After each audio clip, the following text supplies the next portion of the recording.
As far as the health screenings, considering the temperature taking, if you look at 173 NAC 7, and it will be 7-002, it talks about health screening includes subjective, objective data from observations, interviews, does not include judgment based on the knowledge base of a regulated health profession, diagnosis, evaluation, examination, that does not include examination, investigation, treatment, or management of any health condition. The Nebraska Law 79-253, pupils' health inspections, violation and penalty. Any person violating the provisions of Section 79-248 and 79-252 shall be guilty of a Class 5 misdemeanor. So with that said, I do think that the psychological effects on the children for any such guidelines that would be put in place would be very detrimental to not only the socialization of the children, but also from a day-to-day basis of learning and having the teachers being able to 1 minute in a very friendly environment. I will say that please show us the law, show the scientific evidence to us that proves that these guidelines, and they are guidelines, they are not Nebraska law, they have not been passed by the Nebraska legislature, that's very important, that they will protect children, because right now the scientific evidence shows that these guidelines are harmful to children. According to OSHA, which has actual laws in place, oxygen levels cannot be below 19.5%. In fact, it's an OSHA violation. If you require teachers to wear these, they can file a complaint with their local OSHA employee, and I encourage them to do so. OSHA states masks do not protect against COVID and directs you to CDC guidelines. There is no scientific backing on the CDC guidelines. It's non-existent. Thank you very much. Thank you. And for the public that is listening, anything that gets on the board agenda is reviewed by our in-house counsel as well as our out-house counsel for the entire school district. Mr. Ray, next speaker. Christy, last name Ideus. Can you hear me? Yes, thank you. Welcome. Okay. Hi. Christy Ideas, last name is Ideus. Thank you, OPS and board members, for listening to me.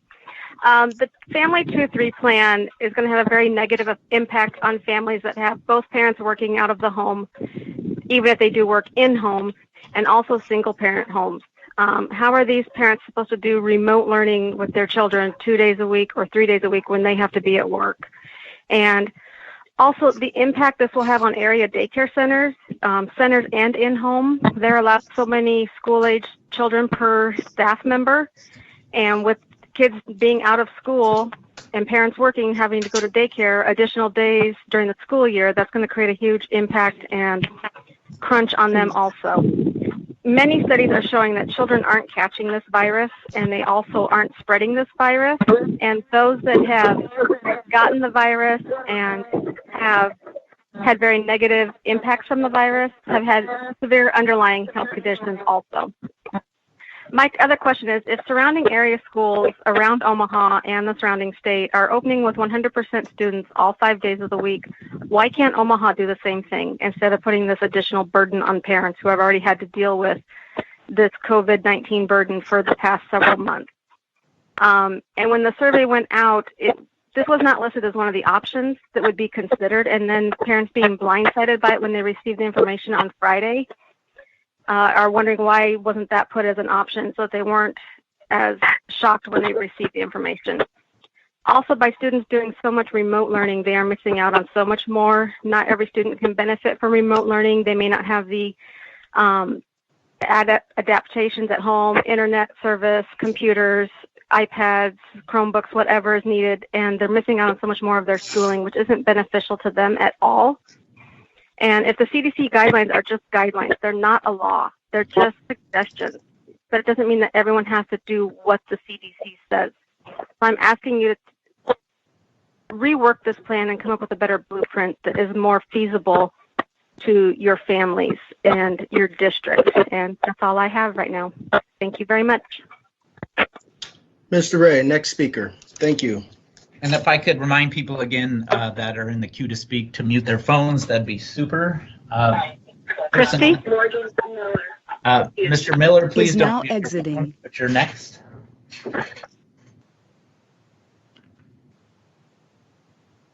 Mr. Miller.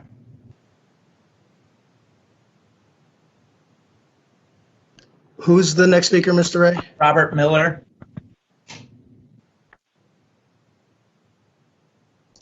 All righty. Next speaker. Tara Wiles. Tara Wiles. Yes, hi. My name is Tara Wiles. My address is 8805 Keystone Drive. I have 2 children in the OPS school district, one 4th grader and one entering kindergarten this year. And I wish to express my opposition for OPS's 3-2 plan. Unknown participant is now joining. As the largest school district in the state of Nebraska, I believe OPS has an overwhelming responsibility to the students to provide them with an education that prepares them for success, especially at the elementary level. Not only does this plan forfeit the students' daily accessibility to teachers and ongoing curriculum, but also deprives them of exposure to their peer group, both of which can be extremely detrimental for a child, both academically and socially. In school, children are taught much more than reading, writing, and arithmetic. They are taught manners, interpersonal interaction with peers and adults, basic hygiene, and socially acceptable ways of behaving. These are components of a well-rounded individual, and unfortunately, school is the only space where many of these children will have exposure to these life-changing lessons. They cannot be taught these lessons by an iPad. To withhold these teachings from a child during life's most formative years can have devastating and lasting effects on the type of person they become in the future. Not only does this plan negatively affect the opportunity for success in its students, the plan also sets up many families for failure as well. To send an elementary child to school only 2 or 3 days per week forces families to seek supplementary child care. On average in Omaha, a child can attend daycare for about $50 a day. This plan equates to approximately $5,000 per child per school year, which is comparable to private school tuition. This plan is essentially forcing families to enroll their children in child care or opting for one parent to stay home to supervise their children, which creates an even greater financial strain on mid to low income or single parent households. Furthermore, the supervision required to adequately teach elementary students virtual curriculum is an additional struggle for even the most responsible parents. We are not educated or trained in the way teachers and school staff have been trained, and many of us lean on the experience and resources that OPS provides.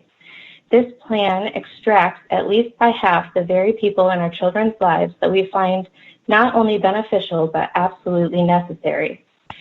OPS provided us surveys to measure our likelihood to attend with face masks, sanitizing stations, and increased cleaning measures in the building, though I do understand the number of responses was incredibly low.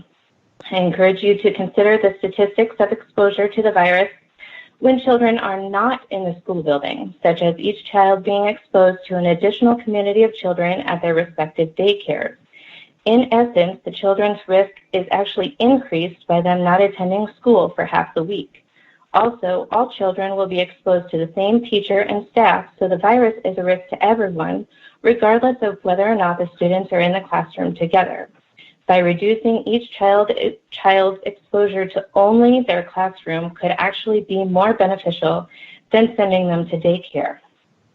In conclusion, I ask you reevaluate your options to allow as many students as possible to return to school full-time, as several other districts in the city and state are doing. Perhaps those families that are uncomfortable with a full classroom can make their own choices about alternative options such as virtual learning or homeschooling. By going forward with the current half classroom, half virtual learning plan, you will not be setting your students up for success as your mission and values reflect, but you will be forcing a majority of them to fail, which is at its very core, the absolute opposite of what your mission, values, and vision are stated. Thank you. Mr. Ray, next speaker. Let's go back up to Robert Miller, please. Mr. Miller?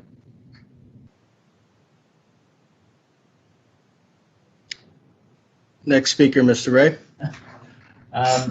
Alexis, or yes, Sawyer, last name Saweyer.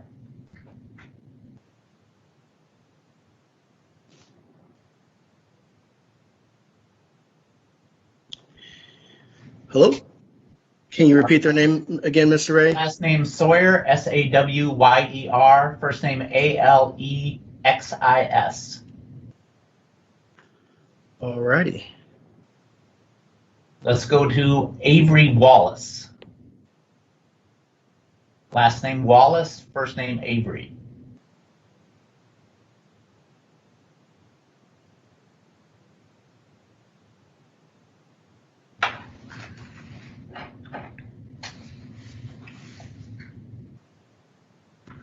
All right.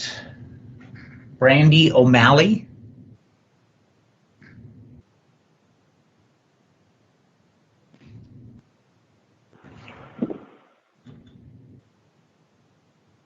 I'm sorry, can you hear me? Yes. What's your name? Avery Wallace, AveryWallace. Perfect. All righty. And I live at 2837 T Avenue, Omaha, Nebraska, 68107. I apologize for being late to the call, but my kids. Anyways, I'm not a very good and eloquent public speaker, so I'd rather just read an excerpt of the email Is now exiting. that I sent to Dr. Logan. And thank you for the consideration for allowing us all to have a public speaking time. So 3 days ago, we just received a letter about how the school will be proceeding. To me, the letter was not inclusive, and it doesn't even consider special needs students, as many special needs parents are not happy. I have 2 severely autistic nonverbal boys who cannot wear a mask due to their health condition. They can't digital distance learn, nor Is now exiting. they can't digital distance learn Unknown participant is now joining. due to their health condition, and it would be physically and emotionally, mentally destructive to have them do the split system. The email and the system that you're attempting to put in place is and was discriminatory towards those with special needs and children with IEP. I can't fathom how ADA would allow any of this to go on without alteration. Please consider making changes and adjusting the plan and being inclusive of those with disabilities, especially those with in ACP classes, because there's usually only a handful of students. In addition to that, I have a few questions. If we are having to move forward with the 3-2 plan, is OPS willing to set up a parent-teacher union, parent-teacher pay, and parent-teacher education, as education for teachers is paramount for them to be able to conduct their teaching for students? So should it be for parents to conduct teaching for their children at home. In addition to that, I also have a question for those with special needs. If they are to do digital learning at home, in their normal classroom setting, there's usually a para that assists the teacher with the student with special needs. Would OPS be providing a para teacher for all of those that have special needs students? I get that no plan is perfect, but there's literally no plan offered because OPS failed the most fragile of our students, our vulnerable children with disabilities. It just seems like the plan itself is catering towards neurotypical children, quote, normal children. Not only that, but it'll have a very negative impact towards minorities, those of the poor, and several others. It seems like it is completely against children's civil and constitutional rights to move forward with this plan without any alterations because it doesn't offer all groups of children a fair and equal education. Thank you. Mr. Ray, thank you. Mr. Ray, can we go back and loop through those names that didn't speak? I know a lot of them It's the first time them having public comment via teleconference, and they might still be on and not able to get in. So we can go back through that list real quick before we. Sure. Let's start with Mr. Miller. Can you hear me? There you go. Yes. Yes. All right. Thank you, Mr. Ray. Thank you, Mr. Snow. Good evening, President Snow, Vice President Dr. Holman, Superintendent Dr. Logan, and members of the board. My name is Robert Miller, and I am the president of the Omaha Education Association. Life has changed a great deal in the last 3 months. Students, staff, and our community have been affected in various ways, each bringing its own anxieties. I would like to restate a portion of Rebecca Lowe Is now joining. between OPS and the Omaha Education Association. Amber Winchester. A culture of Is now collaboration exiting. creates schools that are safe, learner-centered, and serve the individual needs of students. This commitment is founded upon a relationship of mutual trust and respect and a shared sense of responsibility and accountability for student learning. Collaboration takes place when the district and the association work together to involve teachers, administrators, and other stakeholders in an interest-based problem solving where meaningful and proactive discussions reflect the commitment to listen to and to understand the diverse perspectives of various stakeholders. During this time of navigating uncharted territory, teachers have gone above and beyond what is expected of them to continue educating, creating lessons, and doing more with less for their students. Teachers are aware of how quickly things change and decisions must be made. What they don't understand is not being involved in the discussion prior to the decisions being made that affect their working conditions and their students' learning conditions. As stated in the master agreement, teachers need to be a part of the discussion as it will benefit students, staff, and community. While OEA, among other individuals, was part of one focus group held by Mr. Schmidt-Bonney, and the conversations were held with Mr. Wakefield in which questions were asked, that does not meet the definition of collaboration as provided for in the master agreement. You will be acting on an item D2A, responsible return to school. This plan was shared with staff at 4:05 Friday afternoon, June 26. I have received numerous emails in the last 72 hours asking what exactly the responsible return to school will look like. I cannot answer these questions as I was not part of the conversation or planning. However, I can narrow these questions into 3 specific categories. 1, general HR questions. For example, how will students access food during their off days? What is the liability of the district if a staff member dies due to being exposed to COVID-19 while at work? Will the staff be required to use sick leave if they test positive for COVID-19? How is the staff to address the predicament the district has put them in regarding their own children not being in school? 2, school procedures, policies, for example. While requiring masks is the responsible decision, how will that requirement be enforced? Does this need to be reflected in the code of conduct? Struggling with substitutes. How will the district be able to manage a system in which we are encouraged to stay home if the staff is ill, yet the plan, there is no subs? What is the plan of the temperature checks on students and staff? Who will sanitize the schoolrooms after use? 3rd, instructional concerns such as, what will the grading policy be? What will the days need to look like when students are at home? What is the expectation from the district? Will pacing guides need to be kept up during this time? What is the plan of implementation for IEPs and for special education? I have sent each of you an email with a list of concerns that I have compiled from our members in the last 72 hours. I was urged to ask these questions this evening so they are on record and to help ease the anxiety being felt by our staff members. However, I am unable to ask all of them due to the time allotment. 1 I would minute. suggest you use these to help guide the discussion tonight. Teachers are aware that heavy lifting is needed on all staff members during this time, but when we are not part of the discussion, trust is broken. OPS has a dedicated staff who are willing to do what is needed. They want to see their students in person and they understand the need for normalcy, but at what cost? It very well could be at the cost of a staff or student's health, and that's too high of a cost.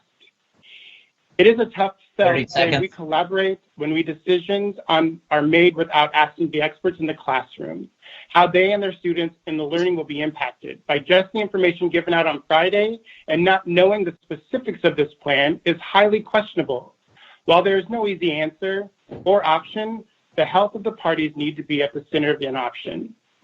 We stand in support of reopening our school buildings, but we question the current option as there are many unknowns at this moment around safety and students and staff of this district. Thank you. That's time. Thank you. Next speaker, Mr. Ray. I'm going to go back up. Last name is Sawyer. Yeah, can you hear me, guys? Yes, perfect. Thank you. Okay, good. Sorry I couldn't connect before. My name is Dr. Alexis Sawyer, Sawyer, and I live at 681 J.E. George Boulevard. I'm a parent of two boys enrolled in Omaha Public Schools at Harrison Elementary, as well as being a community pediatrician. I am frustrated by the news that OPS is making plans to start limited weeks with students divided by their last names. Very recently, the American Academy of Pediatrics released new guidelines for school reentry. In their guidance, they make it very clear that for the coming year, the schools should start with a goal of having students physically present in school. They also state strict adherence to a specific size of student groups, for example, 10 per classroom, 15 per classroom, should be discouraged in favor of other risk mitigation strategies. The concern for the health and safety of students and staff is discussed in AAP guidance. They detail provisions for higher risk staff and students. We should find encouragement that although children and adolescents play a major role in amplifying influenza outbreaks, to date, this does not appear to be the case with SARS-CoV-2. A common concern among pediatricians is that keeping kids out of school has shown to be harmful to their academic and mental health, family economics, and family stress level. That impact may be more of a threat to their well-being than the current pandemic. The AAP guidance divides recommendations into pre-K, elementary school, and secondary school recommendations. This allows for better tailored guidance for age-appropriate developmental stages and for the risk factors that each group faces due to school structure and age. A one-size-fits-all policy for the district is likely to impact specific groups of students more than others, especially younger children or children with learning, behavioral, or emotional problems who do poorly with distance learning. The Omaha Public School District is a diverse district with students and families of differing backgrounds and economic realities. The potential to worsen academic and social disparities by limiting the school week is very concerning, as we know that parents with limited resources will likely be the most affected. Finally, it is frustrating that as the city is opening our local economy with fully open stores, bars, and restaurants, we are planning to limit our children's education. Children are low risk for COVID-19 transmission and infection, but high risk for the impact of limited education. I am aware this is a complex decision during this uncertain time, but I ask you to please reconsider or amend this plan. Thank you. Thank you. Mr. Ray, next speaker. Unknown Brandy- participant is now exiting. Brandy O'Malley. Hello, can you hear me? Yes. Unknown name is participant Brandy is now O'Malley. exiting. Brandi, last name O''Malley. Address is 3726 Parker Street. However, I have two OPS children that attend Mount View Elementary, which is not in our neighborhood. We used to live over there. I'm just a parent that is concerned about the 2-3 plan. First, of course, I would like to thank Dr. Logan and you guys on the OPS board. I know that none of this is easy. I'm a state worker myself, so I know it's difficult. Unknown participant is now joining. Grader. So I understand the hardships that this pandemic is causing everyone. I know it's not easy for parents or the community. However, I do have some concern. I feel like the survey that I received, I only received one survey, was very limited in the questions and the opportunity I had to voice my opinion, which is why I'm attending the call right now. So some questions I would like to see addressed. Of course, I haven't seen the presentation yet, but I would like to know if we're parents of high-risk health children, do we have an option to do completely online learning 100% of the time? Because sending them to school 2 or 3 days a week, that risk doesn't really outweigh the benefit of putting them at risk of contracting COVID, especially not when we've been keeping them home for all these months to protect them. Also, with that, a lot of the households have adult members that are high risk. So if you're looking at households that are like that are multi-generational, or that most family members have pre-existing health conditions that are considered high risk with this COVID-19, do we have the option to do complete e-learning with our children? Again, I know it's not easy. I live paycheck to paycheck like everybody else. I'm going to have to figure out a way, but I feel like keeping my kids healthy is more important than just sending them to school for 2 days out of the week. And then, of course, what options I have as a parent as far as assistance with keeping them home and doing the complete online learning. Lastly, I just want to say that I've had 3 children go through OPS, and I feel like on a normal school year, it's very difficult for the schools and the nursing staff to keep, kids healthy. I've had all kind of issues with nurses and dealing with my children that already have health risk. I just don't know if I have complete, faith, I guess, in knowing that they would be able to keep them safe from this. I see all the things that they're trying to put in place with the masks and the washing of the hands and all of that, but in the past, the track record shows that they just don't do a good job at that anyway, when we're not in a pandemic. So hopefully those things will be addressed. Again, thank you guys for your time, and I know this is not easy, and there's a lot of things to consider, but that's all I have to say. Thank you. Thank you. Mr. Ray? Virginia Fleming.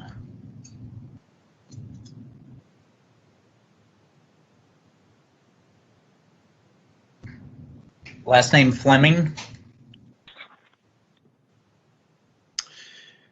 Okay, we'll go to the next person and loop back around. That's Simmons. Simons. First name Reggan.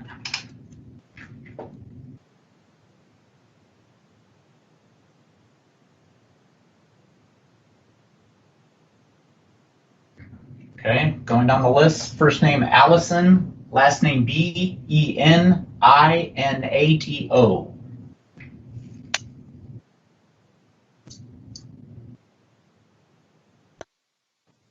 Virginia Fleming. Right. Is now exiting. Oh, Virginia just left. Mark Meisenbach.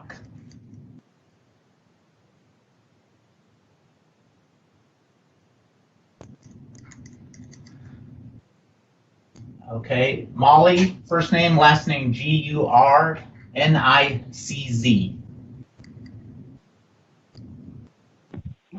Hello, can you hear me? Yes, Molly? Yes, this is Molly. All right. Hi, my name is Molly Gurnicz. Is now joining. I'm an OPS teacher as well as a parent of 2 OPS elementary students.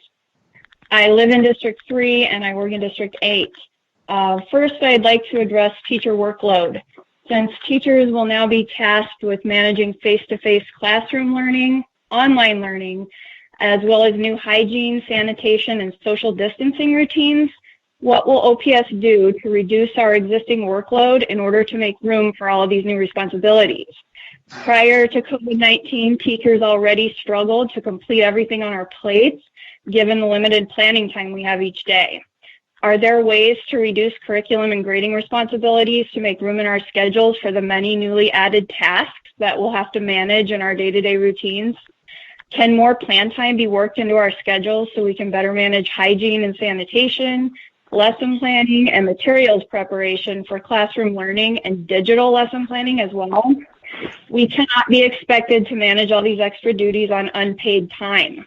Will we have extra paraprofessionals and custodial workers to help us manage all the added health and sanitation procedures? I would also like to address the health and safety of our specials teachers, many of whom work in several buildings.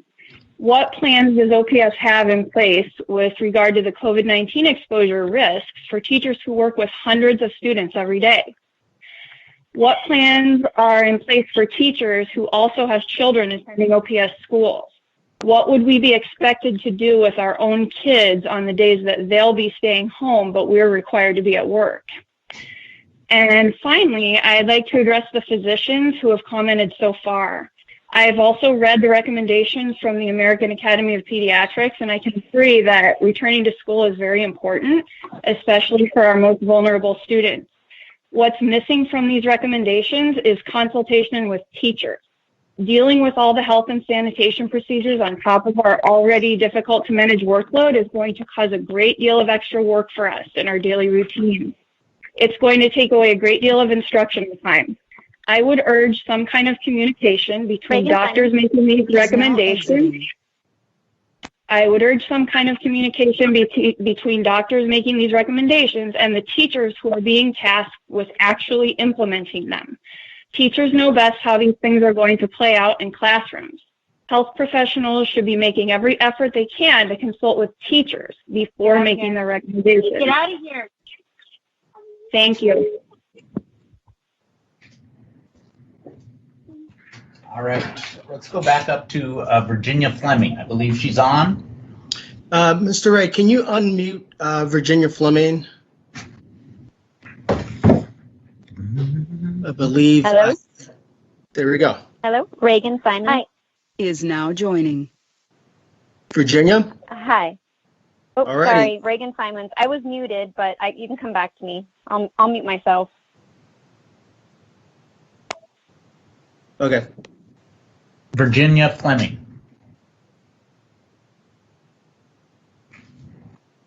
Multiple people are now exiting. Okay, you can move on. We'll come back to it. All right, let's go to Reagan Simons then. Hello, can you hear me now? Yes. Yeah, Bob. Okay. Okay, good. Sorry, it said I was muted by the speaker, so Virginia I don't know what happened. Is now exiting. So my name is Reagan Simons. Thank you for allowing me a chance to speak. I represent over 900 Nebraska parents, and we recently started a petition that gained 3,000 supporters so far. And the petition is addressed towards the Nebraska Department of Education and Governor Ricketts, and it asks for no remote learning and no masks. And so I wanted to just talk to the board tonight and ask them to consider some different things as far as these new guidelines and this new plan that has come out. There was a study by Johns Hopkins University out in May, and it talked about the importance of classroom-based instructions. It talked about the detrimental effects on school children and the community if children aren't allowed to return to school. It also made note that less than 2% of all COVID cases in the United States are children under 18 Virginia years Fleming. old. Is now joining. So less than 2% of all cases. That's not hospitalizations. That's not deaths. That's just people that were tested. So the risk to children as far as COVID goes, I think most people agree that there is a minimal risk for children to actually have any adverse effects with COVID. We talked about children transmitting this to teachers possibly at school, but if you want to look at the facts, the science that has come out with this, the only study I've seen of its kind was by Eurosurveillance. It's a study that was published. It's a peer-reviewed scientific study, and it actually says that there's no evidence of secondary transmission of COVID-19 from children attending school in Ireland. And so what they did was they looked at children who actually had contracted COVID-19, and they did all the contact tracing and showed that they that none of them had actually passed this on in school. So there was no secondary transmission. So that's something for you to look up, when you're done with this board meeting as a consideration of the facts. Nebraska law says children are required to go to school, and it's actually listed as a basic human right. Zoom is not an education. I did remote learning with my son in the spring, and it was a complete nightmare. So it was a very frustrating experience for myself and so many other parents that I had talked to. I'm concerned with children falling behind because for me, I was able to work from home, but not all parents can do that, and that can't go on forever.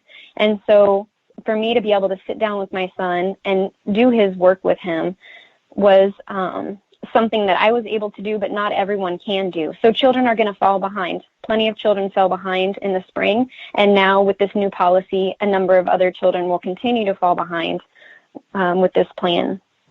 I'm wondering, someone brought up masks. If you want to talk about that, the accommodations that have been talked about at some of the other district meetings for children who have experienced trauma. We know that about 20% of children by age 8 experience some sort of sexual abuse. And so for them to have to wear a mask at school, that can cause them to have anxiety attacks and trauma. What about kids with behavior issues? Kids that won't keep these masks on. They'll just pull them off. They'll throw them on the floor. They'll get dirty. They'll put them back on their face. It completely defeats the purpose of having the mask. Children with an IEP, that's already brought up, and how they have suffered because of this remote learning. Children who have speech issues, they won't be able to learn how to speak properly if their teacher is wearing a mask and they are wearing a mask and they can't see other children and how they form words. This plan that has come forth is going to only widen the gap between the haves and the have-nots, and the psychological impact is going to be detrimental to the children and our future. With this disease, there is a 99% recovery rate. And so I'm wondering why something like this, a policy that is going to really affect negatively children and parents and the overall community, why this policy is even being considered. In Nebraska, the law says you can't get a disease from a place. Someone had brought that up earlier, like, if we go to work and we get COVID. Nebraska law says you can't get disease from a place, so you couldn't be sued for that as an institution. You could get sued for a child who is forced to wear a mask and they don't have enough oxygen and they fall and hit their head because they can't breathe. So I'm wondering why this policy is even a consideration when teachers, doctors, parents, psychologists, the American Academy of Pediatrics is not on board with something like this. So this is something that we are not really asking. We are telling the board that we are not going to put up with this. This is something that is going to be detrimental to our children and to the future of Omaha. Thank you for your time. Mr. Ray, next speaker. Mr. Snow, I think we're set on Virginia Fleming. All righty. Virginia.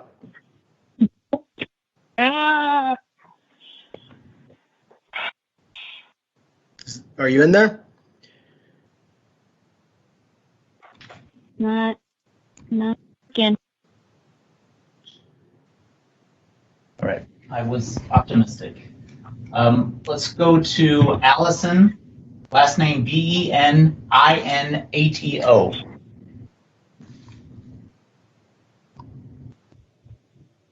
Why won't it unmute? You might be unmuted, whoever just said that. All right. Virginia. Oh, go ahead. Go ahead, Mr. Ray. Let's go to Mark Meisenbach. Can you hear me? This is Mark Meisenbach. Can you hear me? Yes, we can hear you. So my name is Mark Meisenbach, Meisenbach. I live at 3803 North 161st Street. I guess for me and my family, the biggest concern is the e-learning for the elementary students.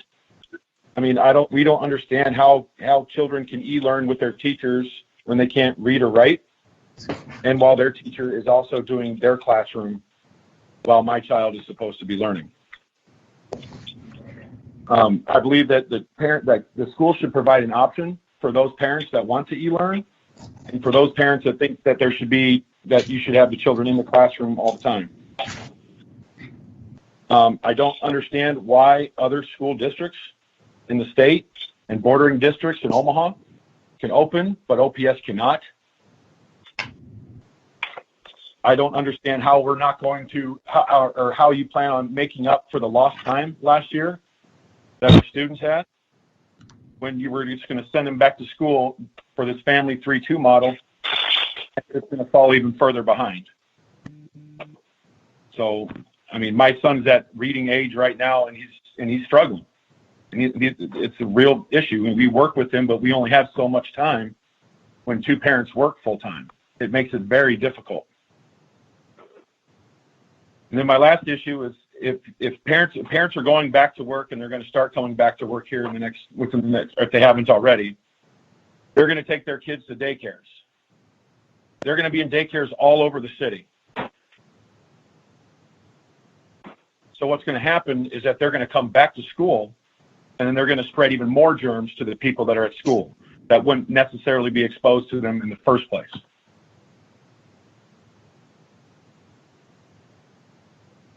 That's pretty much all I have to say.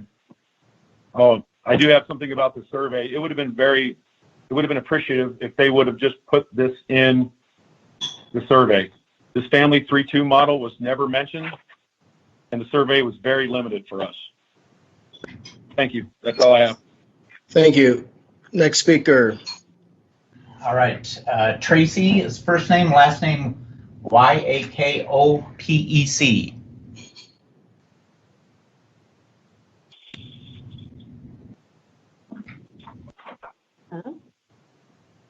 Hello? Yes. Yes. We hear you. You can hear me? Yes. Oh, this is Virginia Fleming. I'm sorry. Nope. I figured it out. Okay. That was a huge workaround. I'm so sorry for that. My name is Virginia Fleming, Virginia, Fleming, Fleming, and I am in Miss Godding's district. My address is 2913 North 152nd Ave, Omaha. And thank you for having me this evening and being patient with the meeting. I wanted to speak about several things. But first, high-risk families.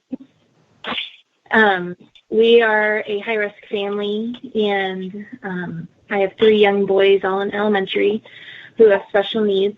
And we, knowing this in the middle of the summer, thinking about it, talking about it as a family, knew that there was really no way for us to come back to school, even though we desperately wanted it to. We know that being high risk, any slip up can make a huge difference in our family. And we've been staying quarantined and careful all summer. And to have even one day, even 1 hour that we have to attend a brick and mortar school is a higher liability for us. And it's not just, I absolutely understand parents who have to go to work and have to provide for their family, but we have gone into a deeper place of worrying about, is this the last summer that we are all a family? This risk for our family is real and very frightening. And I know there are more families than ours that feel this. I can't agree with the 5-day or 3-2 model because we are not going to be in that situation. We are choosing to do Omaha Virtual School, which if you are interested in Omaha Virtual School, it's obs.k12.com. If you're interested, that is a school where you have to attend 1 day a week, and I'm asking the board to consider making that 1 day a week optional for those who would want to do that. And I'm grateful that that is an option for our family. Also, our teachers, I'm concerned about our teachers. Even though we're not participating in that, I don't have much of a say. But I know our teachers are so precious, and are they prepared for something like this mentally, emotionally, to handle on top of that our children that need help? I feel for all of you making this vision and the special ed teachers that will struggle, and I do worry about them. Another is that we are a low-income family, and we have been relying on the food supplement coming through every week to pick up school lunches. I am so grateful for that. But will there be an option for that when this comes and I'm doing virtual school and I'm not connected to a brick and mortar building anymore? We are a one-income family. We were blessed, unfortunately, I guess you could say, because I don't have a job and I'm able to be with our kids. And my kids are high enough on the autism spectrum that I can help them from home, which is just seeming like a magical blessing for us, but a lot of families don't have. And I'm wondering if we can make this a choice. If you can have your 5-day or a 3-2 schedule and also that virtual school. And one of the points I made in my email to you was that truancy is a punishable offense, but sending my children to school could mean literal death for our family. We've had friends that have had COVID in Omaha, and they were extremely healthy and still were very, very sick. And for us, if we get a cold or the flu, it's huge. And on top of that, special needs kids typically have other issues besides just needing help. The last thing I want to say again, and the question I want to ask, is when the surge comes back through us, hopefully, dear God, it doesn't, what will happen then so we can prepare if that's necessary? So just thinking ahead into the future. Thank you. Thank you. Mr. Ray, next speaker. Tracy, first name, last name, Yakopec. Yes, this is Tracy Yakopec. Can you hear me? Yes, thank you, Tracy. My address is 14908 Meredith Avenue, Omaha, Nebraska. Thanks for having me tonight and listening to my comments or concerns. So I just have a couple of concerns with the family 3-2 model. First off, I have 2 children in the OPS school district, and I am just wondering how they're going to accomplish speech therapy with masks on students, and concerned as I have a kindergartner coming into school, and with them being hard to understand, it's even harder to understand them with their mask on. So I'm curious and hoping that they have a plan on how to do speech therapy with these students. I'm also a little concerned, as they had school counselors, and I'm sure they'll still have school counselors, but I know right now, even with adults and the kids with the pandemic, there's been a lot of mental health issues just from the schedule differences and the fear of not knowing exactly what's going to happen in the next few weeks to the next year, to how the school year is going to go. And I'm wondering if OPS has thought what they're going to put in place for the students to feel comfortable coming into the new year with it being totally different from what they're used to. And the last thing is, I was a little disappointed in the survey that got sent out. My husband and I both work, and there was no questions about what are you going to do. You have care for your children if you're both working during the week. Luckily, fortunately, we do have care. Our kids will just go to daycare those other days, but I'm definitely hoping they are not going to be required to be on Zoom calls, because unfortunately, they will not be on Zoom calls during the day because we will be at work. So I'm hoping OPS will be flexible with that, as we will be at work and we will have to do all their educational stuff after work.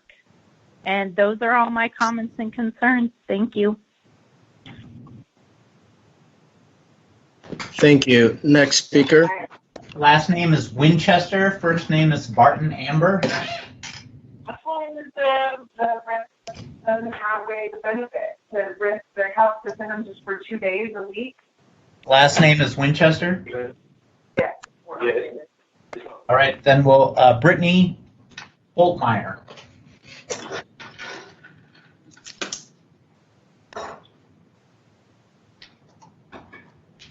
Can you hear me? Yes. Yes.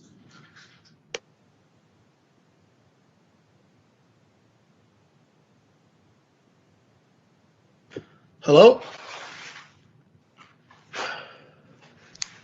Mr. Ray? All right, let's go to Susan, and the last name is Langner.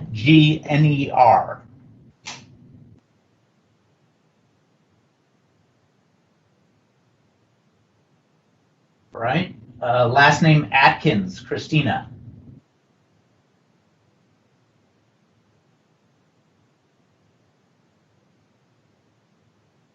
Last name Johnson, first name Crystal. Hi, this is Crystal. All right, thank you. Hi, my name is Crystal Johnson, Johnson, and I live in South Omaha. As you know, we have the highest cases of COVID in the county. I have 3 kids in school. My 8-year-old attends Gomez Elementary, and my other 2, they attend South High School and North High School. My question is, how will you enforce elementary kids to wear the mask?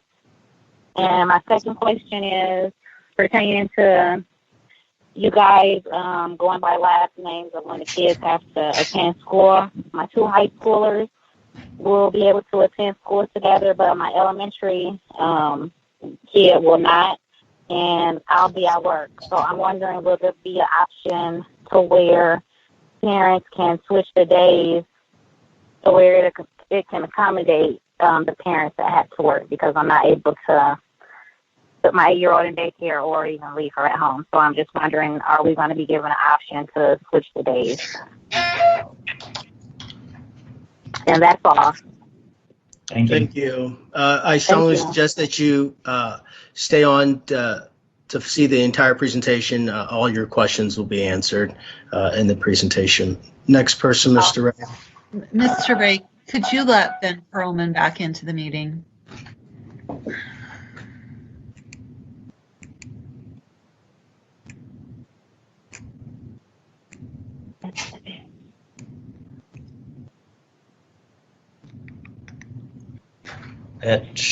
I see that he's in.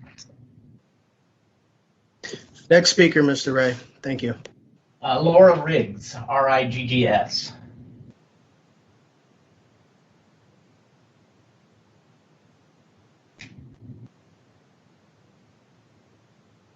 Then Kate, and Wiig.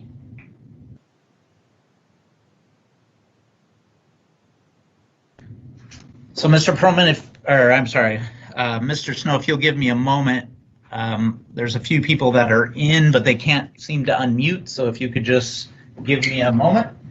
No worries.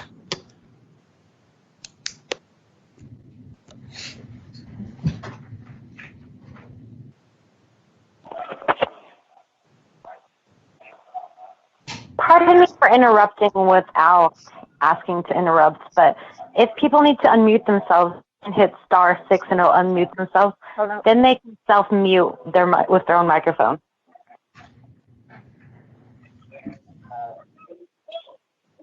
Hello? Yes, who's speaking? Laura Riggs. I think I was on the... Oh. Yes, Laura. I will mute myself. Do you want me to mute and wait? No, go ahead. Okay, my name is Laura Riggs, Laura, and last name Riggs.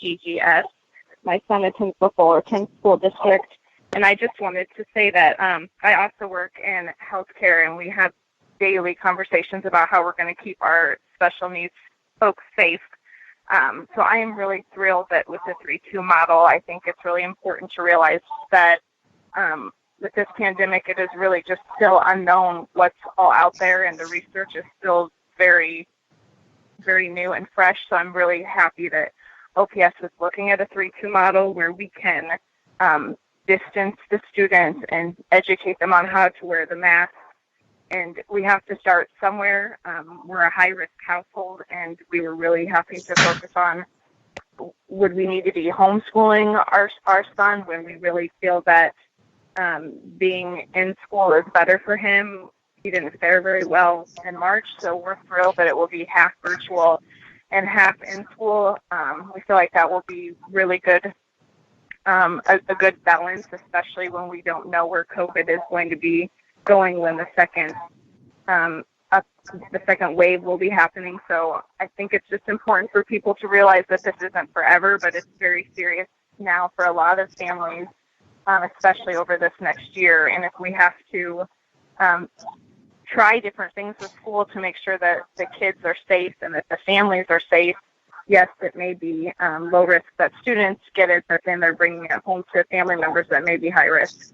I just really wanted to applaud OPS. I'm really happy that this is an option, and it made me thrilled to hear that my son would be able to go to school and that the exposure would be reduced, and we would have much better systems in place to be able to make sure that exposure is limited for the students. So I look forward to the rest of the presentation tonight. Thank you.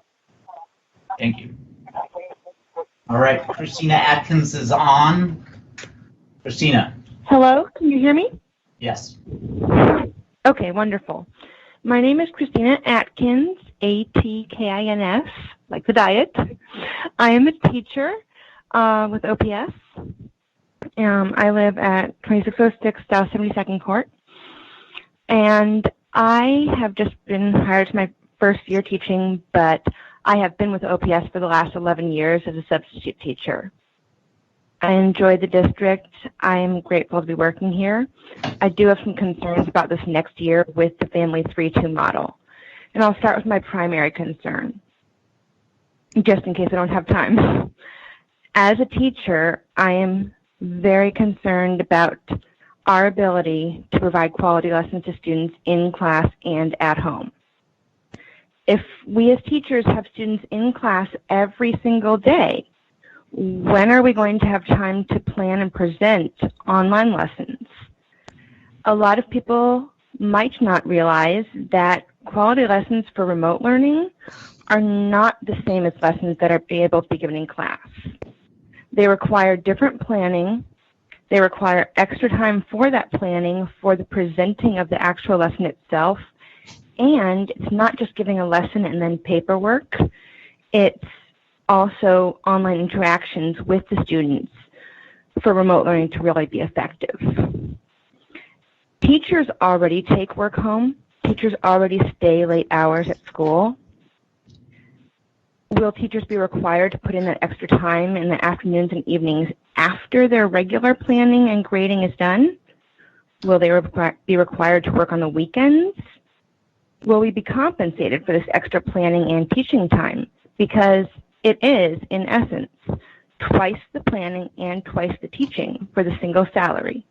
While it might be the same content, we are still having to plan differently and present the lessons differently and support students differently from whether they are in class or at home learning remotely. But beyond the money, and that is a concern of mine, but beyond the money and the extra work is my very deep concern that we as teachers will not be able to provide quality learning to students at home and in class because we will be spread too thin. I know a lot of parents have stated, and I'm also concerned about two-parent households where both parents work or single parents who work. How will they be able to work with students home 2 or 3 days a week? I'm concerned about the cleaning. If we're going to have separate groups, perhaps we should have a day in between for deep cleaning.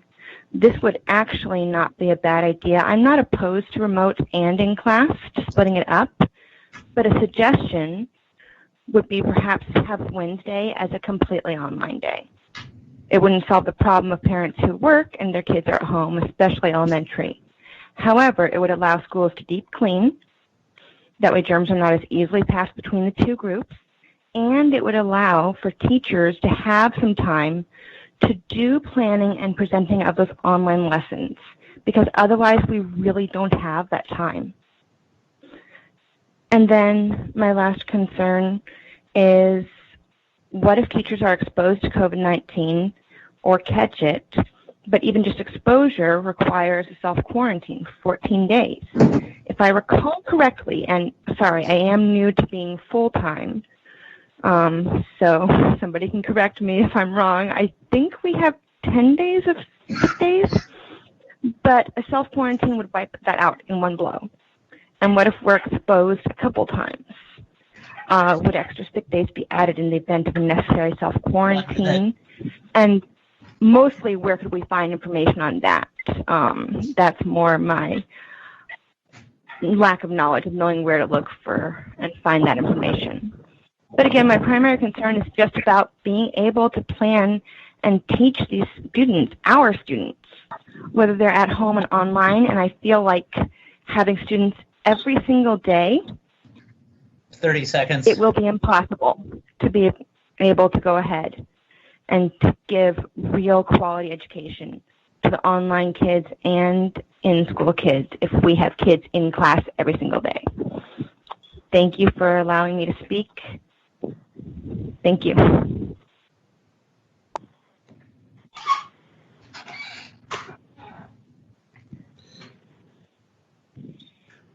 Next speaker, Mr. Ray.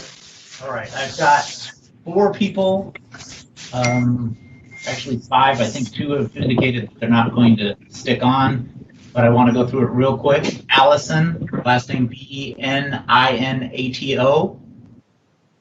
Yes, can you hear me? Yes, thank you.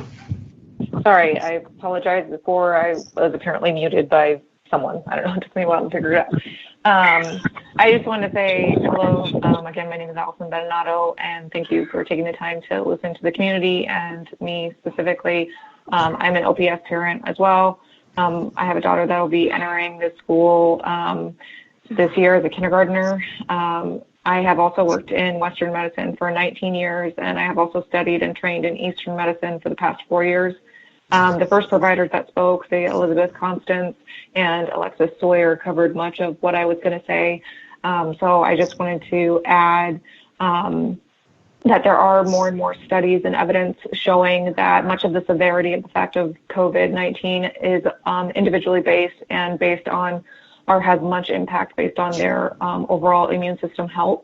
I'm not here, obviously, to give any kind of personal health advice, as I am not a medical provider, but would just suggest that possibly parents, individuals, maybe even the school board would possibly give that some sort of attention or research to try to look into the benefits of supporting and boosting immune systems, in addition to obviously all of the good hygiene practices that we have in line.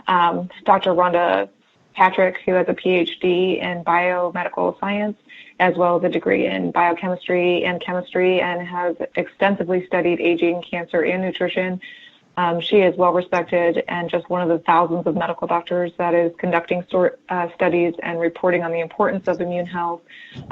She has many articles and different talks that you can find on YouTube and everywhere else that talk about immune health and supporting the immune system successfully, and goes over these studies and what they are finding of how we can really make a difference on the outcome of someone who's been exposed to COVID-19. So again, I would just wanted to throw that out there as another thing for people to look into, as I know we're all kind of feeling very helpless and lost in this time.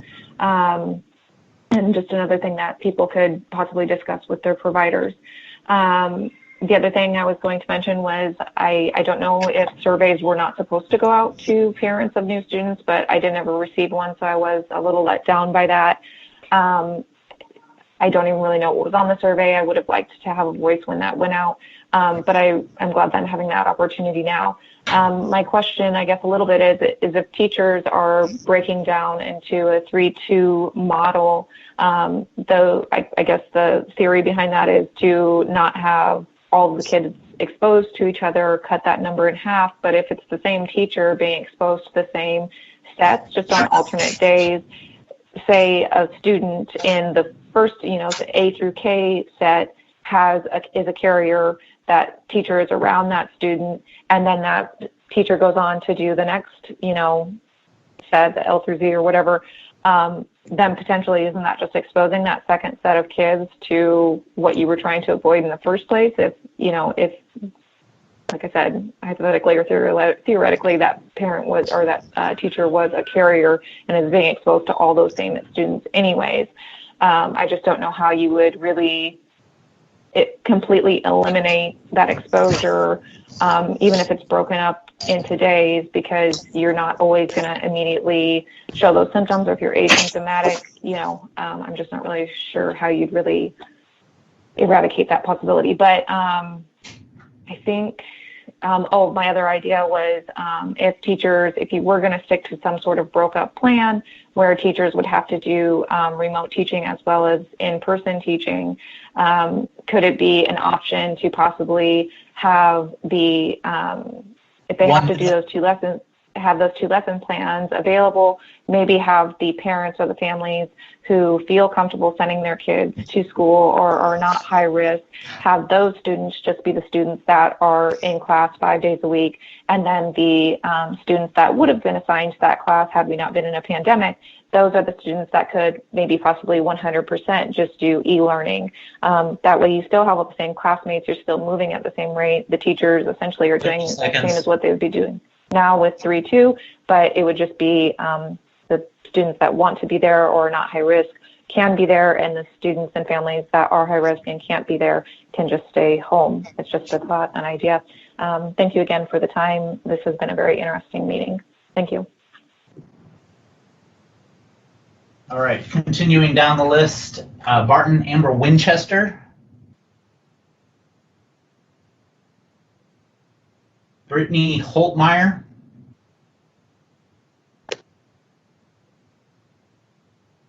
Brittany. Susan, Langner. And then Kate Wig, Wiig. Hi, can you hear me? Yes. Excellent. I'm Kate Wig, Wiig, technically Barbara on the rolls. I live at 6603 Glenwood Road, Omaha, Nebraska, 68132. For generations, my family's gone to OPS schools, and I currently am an OPS teacher and send my 2 boys to Central and North.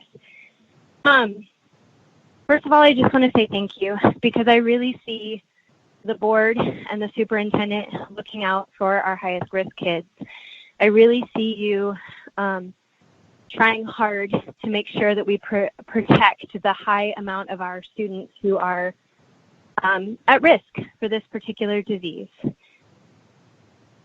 I will be honest that I'm scared, that I'm nervous about how I'm going to teach. I feel like a first-year teacher again, and I have trepidation, but I'm also making some assumptions.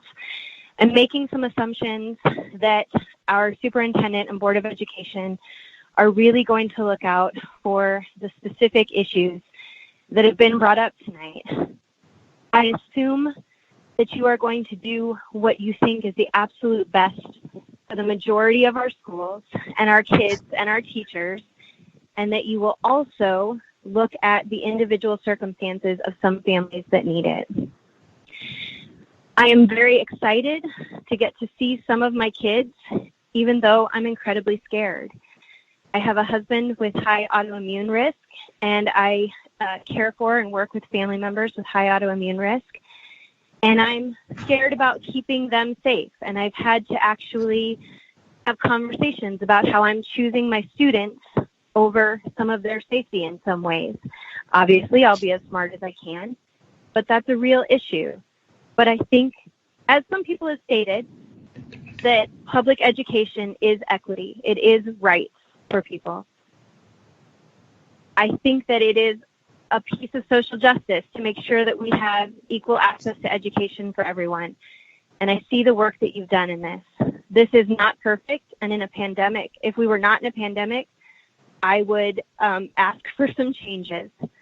But I see you trying to keep your teachers and your students as safe as absolutely possible. I am scared about the work that I'm going to do to flip my classroom to make sure that I have good quality lessons for all of my kids online at the same time that I'm working. But I see that this is the best possible option to be able to help kids who need a teacher face to face and also to keep as many kids safe as possible. I thank you for the work that you've done, and I thank you for listening to to the CDC guidelines, for asking that we wear masks to protect my family.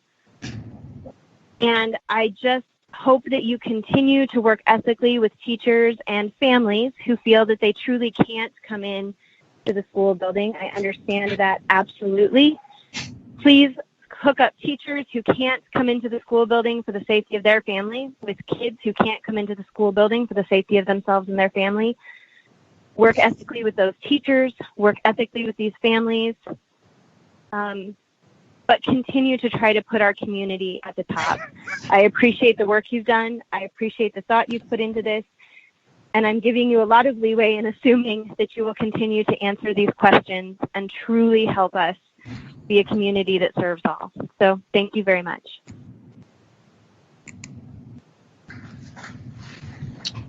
Thank you. Next speaker.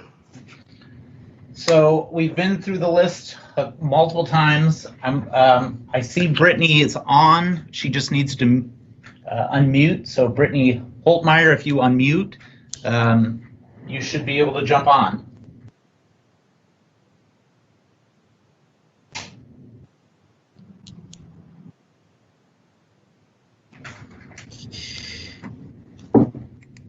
Next speaker, Mr. Ray. That's all of them that I have on the list. Alrighty, let's do it. Brittany, we're going to do it one more time and see if you can unmute yourself. If not, we will have to proceed to the rest of the meeting. And Mr. Snow, if we could just pause for a minute, and I'm gonna let everybody know to pause because you're gonna have to do a lot of changing of this. Yep, and if those people that spoke, they can log on or watch the meeting on streaming too. Correct. Mr. Snow, can I just note that Mr. Perlman cannot get into the meeting. There's some kind of a problem. And Lisa Utterback is also having a challenge based on the meeting chat. So if we could make sure we have all board members on before we continue. That's what I'm going to be working on right now. Okay. All right, Brittany, I apologize. Hopefully you can submit something in writing for the superintendent and the Board of Education. This concludes our public comment at 8:10. We'll take a 5-minute break, Mr. Ray. Yeah, that should be it. And those people that logged in public comment, if you can exit and then join the meeting through the normal means of streaming, that'd be perfect. Then we can address Mr. Perlman and Ms. Utterback.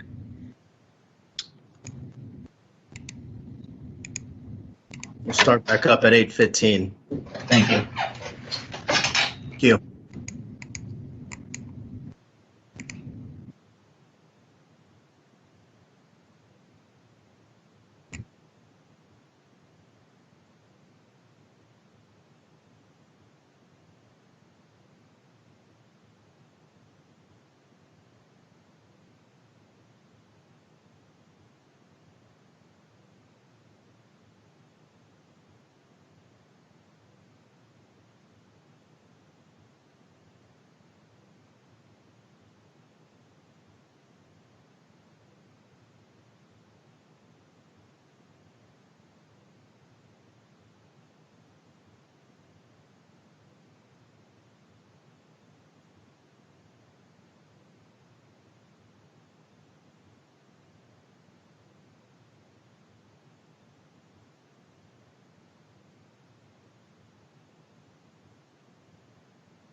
Mr. Snow,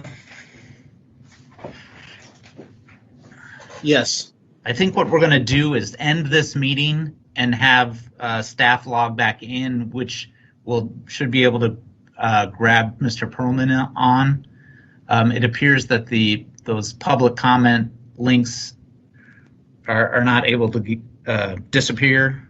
I'm sounding very technical, aren't I? Yeah. So I think we're going to everybody just log off and then log back in, and then we'll get started with the rest of the meeting. Okay. So if you're watching this right now, we'll probably shut down the screen and start it back up. Give us about 5 additional minutes on that. Thank you. Go ahead, Mr. Ray.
Thank you, Mr. Ray. Thank you.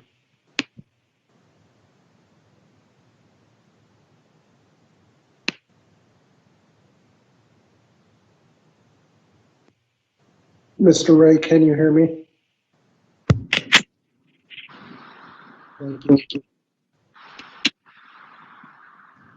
Yes, it looks like this one works, so I think we need to give people a few more minutes. I should have thought of doing this on my birthday.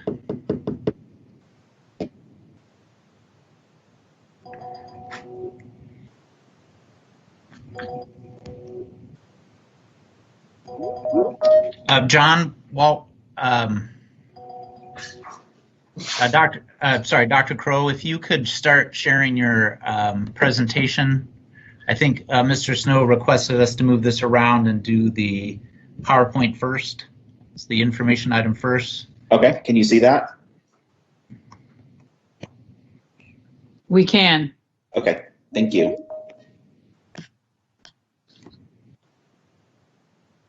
Are we ready, Mr. Ray? I believe so. Let me just double check on a few board members, and then I think we can get going. Is Mrs. Kratky in? Let me take a look.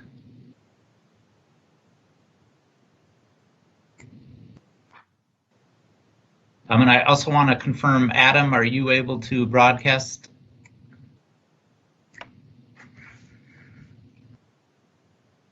Mrs. Kratky is not in.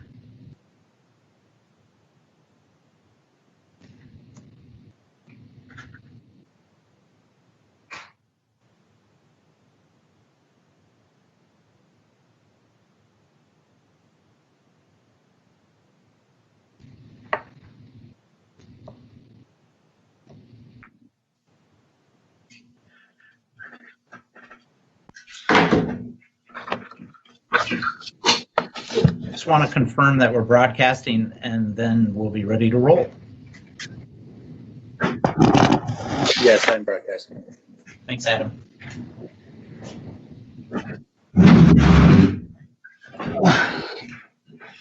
Whew. Ray, for all of your efforts. Well, thanks. You're very welcome.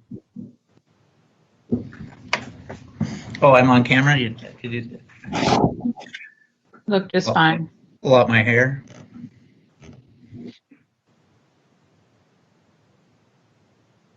What's left of it?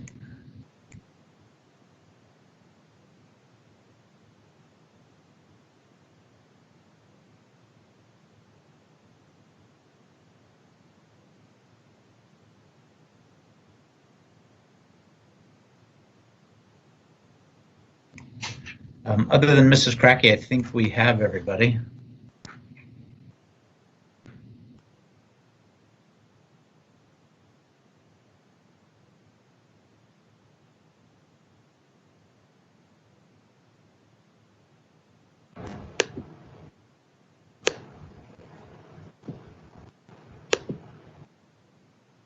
All righty.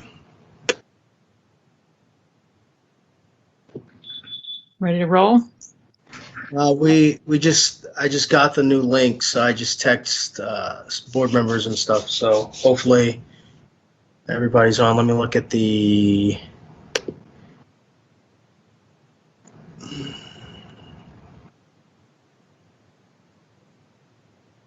Everyone that's on there.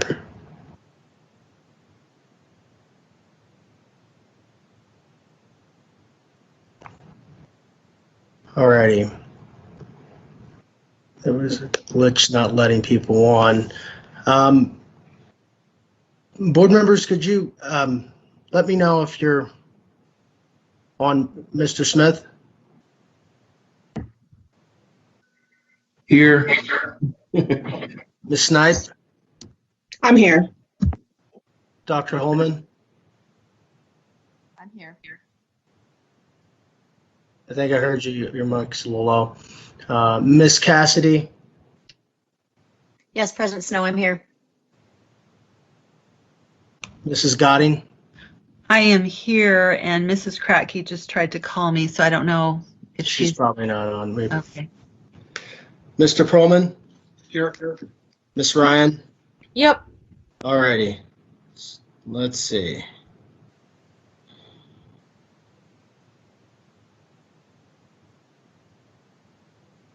Mr. Ray, is everybody else on?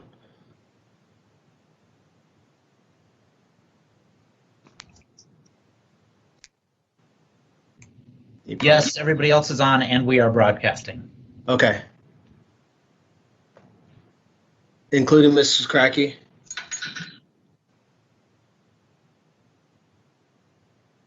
No. Okay. All right. We'll move on to our next item on our agenda. And I'm going to switch things around here. I'm going to push the action items, the D1A and D1B, after D2A, which is the responsible return to school plan. So we'll start with that first, the information item. Dr. Logan. Good evening, President Snow, Vice President Holman, members of the Board of Education, and those watching at home. For the last 8 weeks, the Omaha Public Schools team has been preparing for a possible return to school, and we call it our responsible and safe return to school. As a matter of fact, we have the hashtag open safely, open responsibly. In order to open responsibly, we needed to engage many stakeholders. And so in doing so, we reviewed state, federal, and local guidance. We engaged our health experts, local and state leaders. We continue to engage our health experts. And indeed, we have a member of the Douglas County Health Department team, Justin Frederick, who is our liaison, and we speak with very often regarding health conditions in our community. In addition, we have had conversations with nearby districts and with fellow large urban school districts across the country. As the largest and only urban school district in the state of Nebraska, we have needed to consult with teams from around the Midwest and some in the South to review plans for preparing for large districts returning to in-school and in-person learning.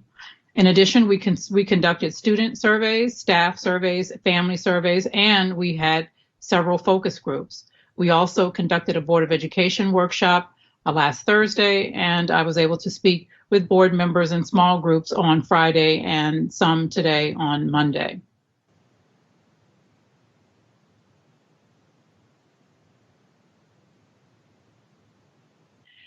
In order to open safely and open responsibly is very important for us to implement measures to limit the spread of COVID-19 within the school setting.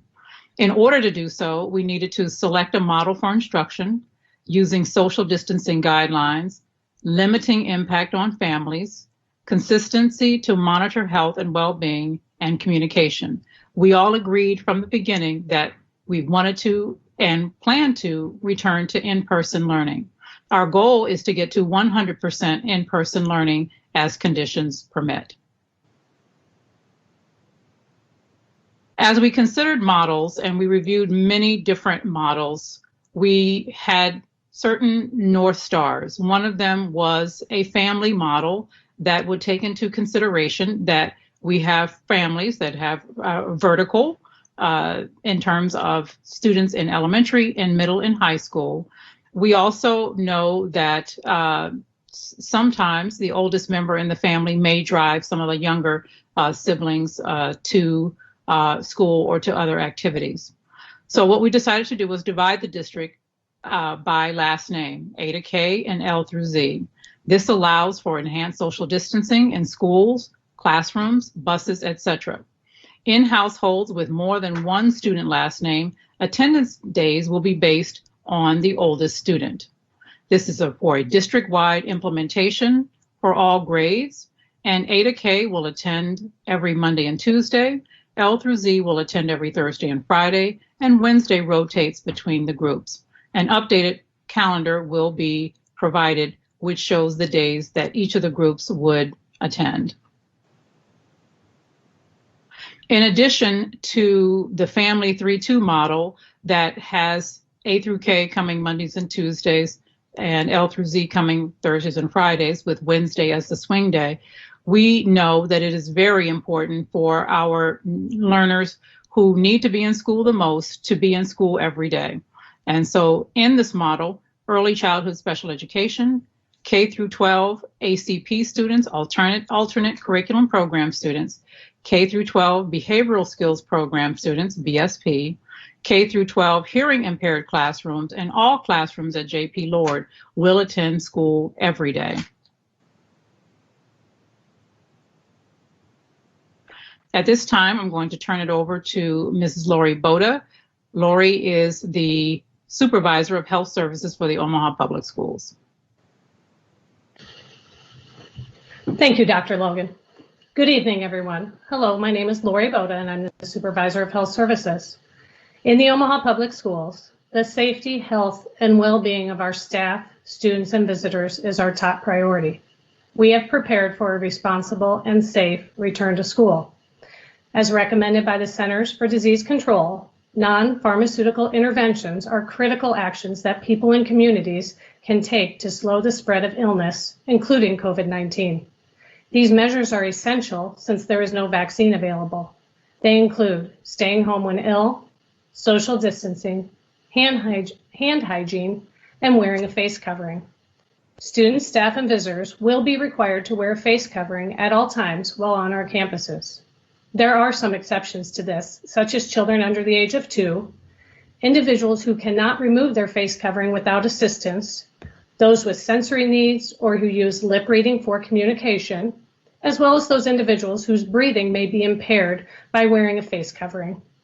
I am working with special education to identify students who may not be able to wear a face covering and who will need accommodations such as face shields to ensure their safety. As you know, each student and staff will receive 5 face coverings. We are working closely with district communications to ensure families and staff receive education on the importance of wearing a face covering, proper wearing and caring of the face covering. It is an expectation that all staff, students, and visitors wear a face covering while on site. Dr. Sturba will now discuss additional safety components. Thank you, Mrs. Boda. Good evening, President Snow and esteemed board. My name is Lisa Sturba, and I am the Chief Operations Officer for the Omaha Public Schools. As we prepare for a responsible return to school, cleaning standards of the Omaha Public Schools are in accordance with the Center for Disease Control, with all schools going through a deep cleaning and then disinfected. Classrooms will be thoroughly swept, vacuumed, and mopped more frequently throughout the day. We do know that it will take a collective effort to assure that classrooms in high traffic areas are regularly sanitized, and we appreciate the efforts of all. Restrooms in high touch areas such as stair rails and door handles will be cleaned and disinfected regularly throughout the day, with a schedule to assure that high touch areas will be cleaned a minimum of every 2 hours. Ingredients of all cleaners and disinfectants meet the CDC guidelines for killing the coronavirus and are safe in our classrooms. Other considerations that are being taken into account are increased number of waste cans where needed the most, the replenishment of soap and paper towels in restrooms to keep up with the increased demand, hand cleaning stations and or hand sanitizer will be available at all entrances, and we will prepare a 30-day supply of cleaning supplies and PPE in our distribution center. As much as possible, outdoor air will be introduced into the space during occupied time to follow the American Society of Heating, Refrigerating, and Air Conditioning Engineers, or ASHRAE, recommendations in response to COVID. We're working with our school leaders to designate specific entrances and exits into and out of the schools, as well as establishing traffic flow within the school to mitigate social distancing and ensure the safety, such as one-way hallways, the stairs specific for up or down. Schools are also creating schedules to decrease and alter transitions to minimize contact and congregating. We will continue with our grab-and-go model for breakfast to allow for social distancing. We are also working with school staff at each school to create lunch schedules that meet the needs of individual schools while allowing choice for students and meeting social distancing standards. We are working with the USDA to provide 3 days worth of meals for students to take home on the days that they are not in school. Again, we want to be responsible and assure that our kids are safe when they're not with us. We're fortunate to have a partnership with UNL Department of Chemical and Biomolecular Engineering, who have provided an alcohol-based hand sanitizer, which will be provided for all of our classrooms, offices, and high traffic areas. Additional measures, as Mrs. Boda mentioned, such as face shields, barrier gowns, gloves, and other protective equipment will be provided for students and staff, especially those with high need. I'm now going to turn it over to Katie Hecht-Weber, who will talk to you about the well-being of our students and our staff.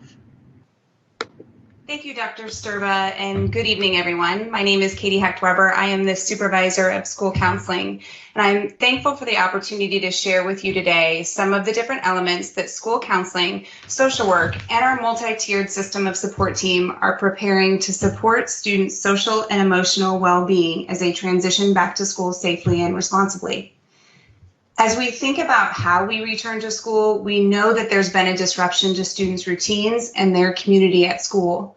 School is so much more than a place where students come to learn academics. School provides classroom communities, groups of friends, and additional adults who genuinely care. This has been disrupted by closure, and it will take some time to rebuild, which is why we're committed to refostering that sense of belonging, community, and safety as students arrive. We know a positive environment that supports a sense of belonging is key to student success. And that's why the multi-tiered system of support team will be providing various on-demand professional development trainings and ongoing support to teachers and staff to ensure that our school climate lends itself to the healthy development of each student. Professional development will continue to build on effective classroom practices designed to enhance safe, caring, and predictable classrooms environments, as well as providing strategies to help create inclusive conditions in our school classrooms with culturally responsive practices, because we know the importance of students feeling like they're a valued member of our school community in order to achieve school success. Our goal is to focus on ethic of care, particularly on how we reestablish trusting relationships. The multi-tiered system of support team will be supporting teachers and staff by providing ongoing strategies that embed social and emotional learning throughout the student's day. We will continue to take a tiered approach to meeting students' needs with universal supports for all students, such as carving out time for daily check-ins to screen all students early and often, so that we may follow up with targeted and even intensive interventions when needed. We are deeply committed to helping students navigate the transition back to school this fall. For many, that includes coping with and recovering from the extreme stress and trauma of COVID-19 pandemic. That's why we're researching and developing lessons to be delivered to all students, lessons that are designed to enhance the natural adaptability and recovery of our students as they transition back to school. At this time, Ms. Stephanie Hazing will share with you some additional details on how we'll identify and support students and families who need. Thank you, Katie. My name is Stephanie Hazing, and I supervise the school social workers. As we have laid the foundation for a safe, secure, and welcoming school environment with a structure of multi-tiered systems of support for behavior and consistent counseling lessons, the next step is to actively identify students and families in need. Assisting our teachers in establishing a process for a brief daily check-in, quickly getting the mental and physical pulse on our students, whether that be in person or remotely. This could be during elementary homeroom, middle school or high school team time, or an advisory class period. We want to build in time for reflection and student voice, knowing that students facing challenges or even trauma beyond COVID-19. We need to focus the time and energy on relationship development and recognize that's critical. We must ensure that students have their needs met before they can be ready to learn. As physical or emotional needs are identified, teachers can involve the school counselor or social worker to further assist for those needs, which could include things like food, housing, clothing, and medical care. As school staff, we cannot do this alone. It will be important to maximize our community partnerships, utilizing connections at the elementary level, Methodist Community Counseling at the secondary level, and the SAFE program offered by Child Saving Institute and Region 6 to support the mental health needs of our students.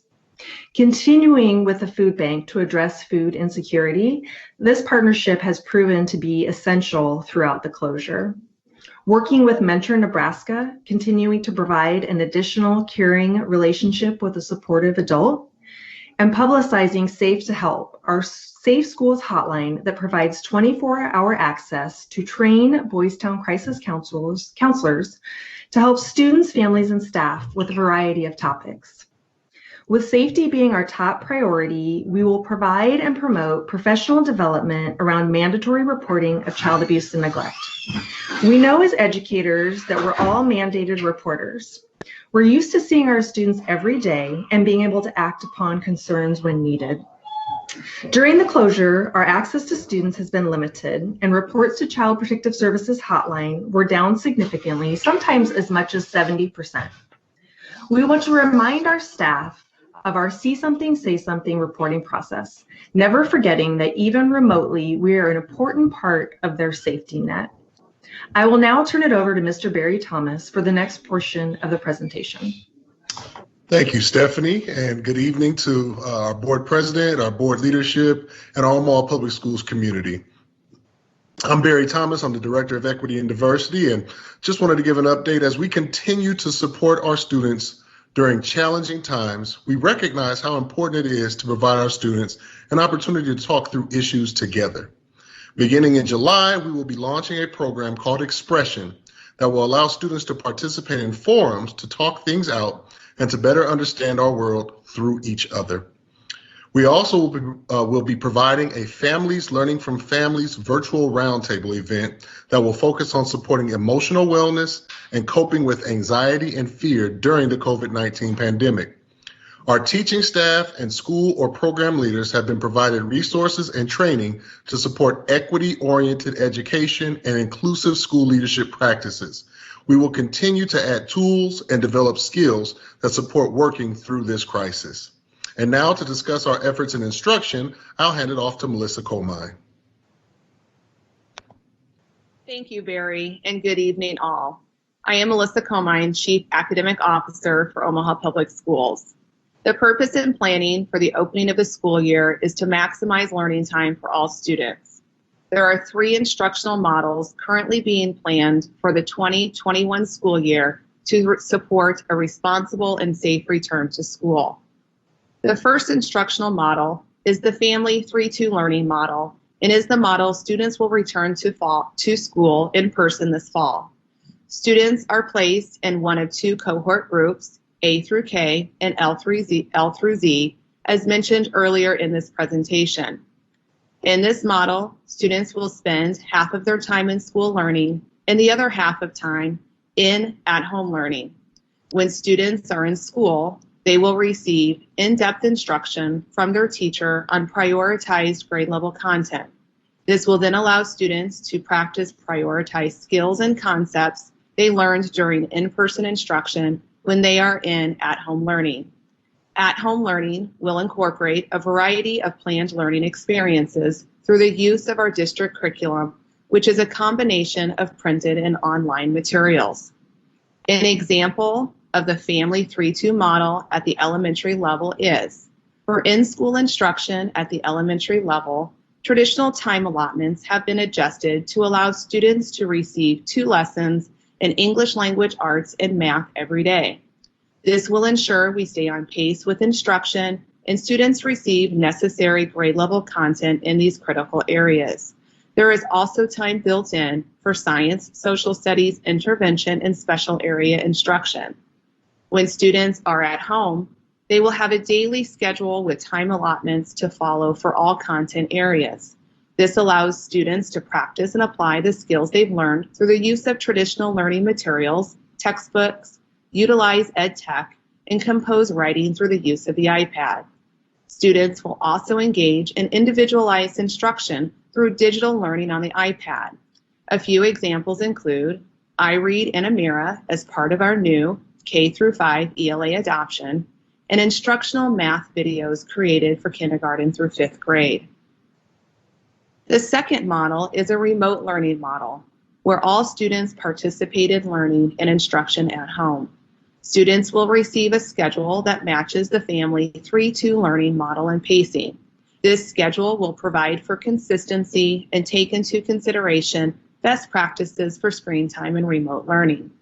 The remote learning option is a separate program for students who may require 100% remote learning and will be available this fall. Families will also have the option to apply to the Omaha Virtual School Program, which is a separate program from the remote learning option. The last model is the on-site learning model. It is where all students attend school daily for in-person instruction. This model most closely resembles school operations prior to the pandemic. Schools would follow their regular school schedule. All three instructional models support student learning and include special education and English learner services. The models also incorporate technology for ed tech learning through the use of the iPad. Teachers are currently working with district staff to revise all curriculum guides for all instructional models. Not only do we have high expectations for our students, we also have high expectations for ourselves and staff. We know that once our students and families have what they need, research and experience show that strong relationships with caring adults and educators are key to keeping students engaged.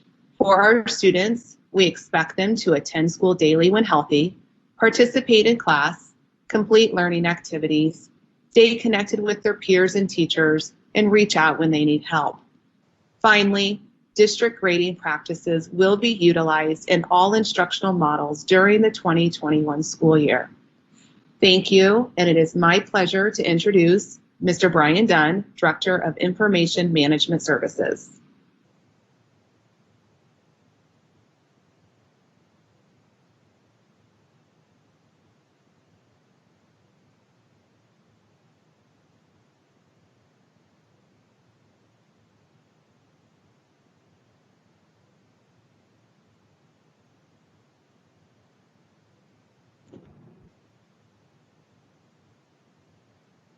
Mr. Dunn?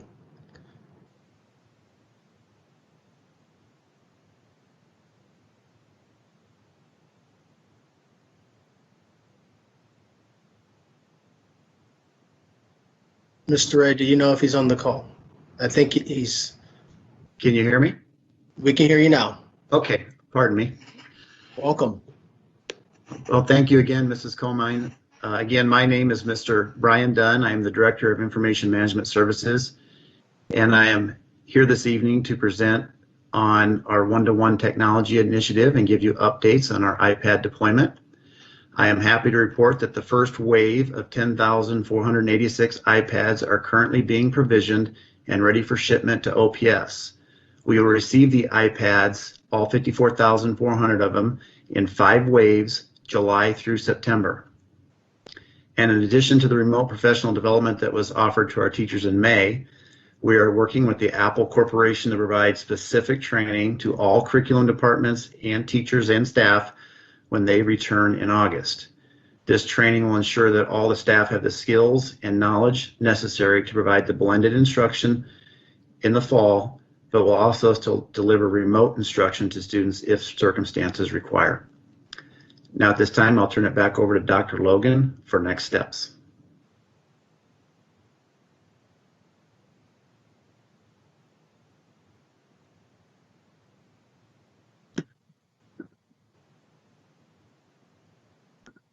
Thank you, Brian. The next steps in this process, and thank you entire team for presenting tonight. Really nice job, everyone. The next step is collaboration with our staff and families. In early July, I believe it's around the 7th, staff will receive an email from our Chief of Human Resources, Mr. Wakefield. Staff will receive guidance for next steps if medical reasons prevent their return to work. Human Resources will identify options that may be available.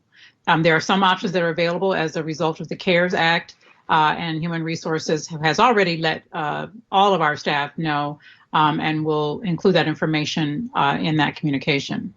Families who would like to request for remote learning can send an email to remote.learning@ops.org. A communication will go out to all families as well regarding that. Applications are currently being accepted. The placement of students in remote learning will be subject to need and availability. Remote learning schedules will align with the current pacing for traditional sites, A to K, L through Z, Family 3-2 model. All remote learning placements will remain in effect for 1 semester. And at the conclusion of remote learning, students are guaranteed placement back into their former school or home attendant school per the student assignment plan.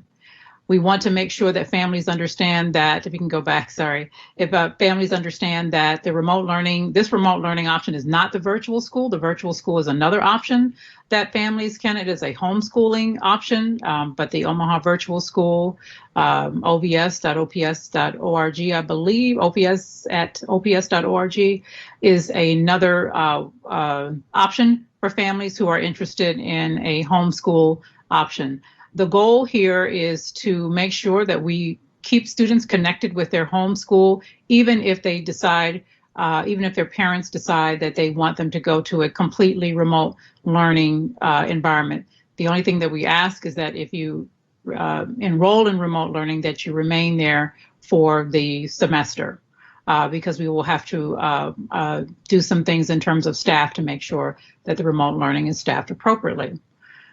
The last thing that I want to mention before we get to the final slide, or you can go to the last slide, is that this team has worked really, really hard to make sure that we presented a safe and responsible plan. None of us want to be in this position right now. We all want to have our students back 100% of the time. We also know that we've had crowded classrooms in the Omaha Public Schools for many, many years, especially in the southern part of our district, and that to reopen schools in those crowded conditions would put too many people at risk, and that this at this time is the best option for us. Should conditions improve, we will be the first person championing getting all of our students back in schools 5 days a week. As I shared earlier, we do know that some of our neediest students need to be in school 5 days a week. I think everybody needs to be in school 5 days a week. I think we all agree on that, but particularly, and so we have made the provisions for those students to make sure that they are, but there are many others. And so our goal is to implement a really fine model that I'm very proud of, that our team created. It's not where we want to be, but we are in a pandemic, and so we're going to make the best decisions we can with the information that we have, and to update our information as we receive more. Couple of things I want to talk about with our masks, because someone made a comment this evening that was incorrect. Masks are required. As a matter of fact, the Omaha Public Schools was the first district in the metro area to require masks for staff back in April. And we will continue to require masks for our students and staff. But we also have to be reasonable. We have to think about children who, and some number of adults for whom this puts them at risk. We also know that our community is a loving community, and that we all want to take care of each other. And so our stance is not about suspending children who don't want to wear a mask. Our job is always to teach and to make this a teachable moment. We know that our students care deeply for their teachers, and we have many teachers who cannot return unless we take these mitigation efforts to protect them with hand washing and with hand sanitizing and with social distancing and with putting on a face covering to ensure that we can mitigate risk for these fabulous staff members who, many of them, many have reached out. They reached out after they received the plan and, said that this was a way that they could come back. And that really, I know it did my heart and all of our hearts happy to hear that some of these mitigation efforts are going to make folks feel comfortable. Are there still a lot of unknowns? Absolutely. Is this a school-based effort? It always is. Schools always carry the day. And so we're going to provide clear guidelines for our school leaders and let them use their time and talents along with that of their staff to implement the guidelines specific for their schools. It's real important that we work together. We are all on the same team. I'd like to thank our governor, Governor Ricketts, who has now started to stress the use of face coverings. We really appreciate that, and all of our leadership around the state who is showing the importance of wearing the face coverings. To my face covering protects you and your face covering protects me. And that's the way that we're going to address this. Again, we are in this together. We can only get through it together. I'm hoping that soon we'll be on the other side of this, as we all are. And in the meantime, we're going to take care of each other. We're going to implement the recommendations of the medical professionals.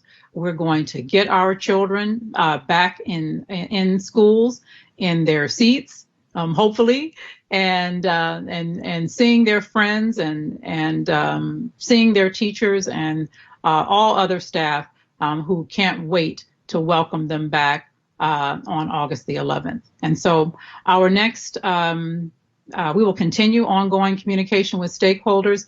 I know that a student mentioned tonight, and I get so tickled when they mention that they contact us and they get a response.